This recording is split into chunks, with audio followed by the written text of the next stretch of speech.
Hello, relatives.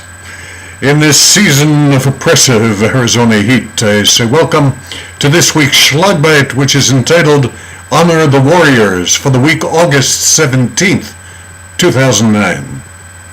2 months ago, John Russell, a 44-year-old Army sergeant with the 54th Engineering Battalion, who was on his third Iraqi deployment and suffering from severe PTSD, shot and killed 5 people at Camp Liberty, the combat stress center in Baghdad. 3 of those that were shot were servicemen who were sitting in the waiting area, and there was a social worker, and the other was a psychiatric colleague, Dr. Matthew Husil.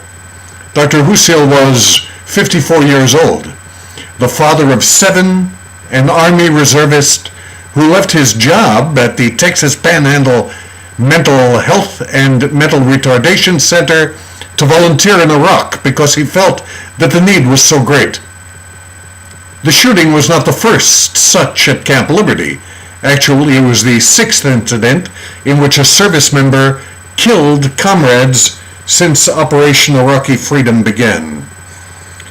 The longer men and women are deployed in Iraq and Afghanistan, the greater the incidence of such psychological problems, the more likely that you are to see your comrades getting killed and wounded. The chronic stressors of improvised explosive devices, IEDs, wearing heavy body armor, perpetual mortal anxiety, repeated absences from family, they all take a profound toll. 20% of military service members who return from Iraq and Afghanistan report symptoms of PTSD or major depression. That's 300,000 veterans. And those veterans are also committing suicide at nearly twice the national average. We are not meeting the medical and psychological needs of these soldiers and their families until they end up in emergency rooms or at a Camp Liberty. We need to be doing more for these men and women. 40 years ago, I refused to go to Vietnam and instead served my military obligation with the Indian Health Service. I hated the war. And then I judged badly those soldiers who chose to fight in it. And that was until I had to treat those returning Native American veterans who were so brutally traumatized by their involvements that they could not fully live in the world that they returned to.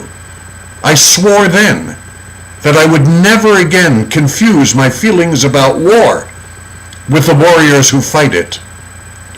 These native veterans, those who adjusted best, came from traditional tribes and families, and they participated in the variety of returning warrior ceremonies.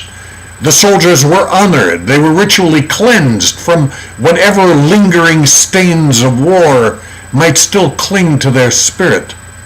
We need to be doing such honoring ceremonies for all our returning veterans, and we'd see a lot less disability and suffering from this disease. The only returning warrior ceremony I can participate in for Dr. Matt Husil is to say the Hebrew prayer for the dead, and I will say Kaddish for him for a year to honor his memory, a man of courage and a committed healer. And I will also pray for Sergeant Russell, whose trials are still to come, to honor his service and to acknowledge the enormity of his personal sacrifice.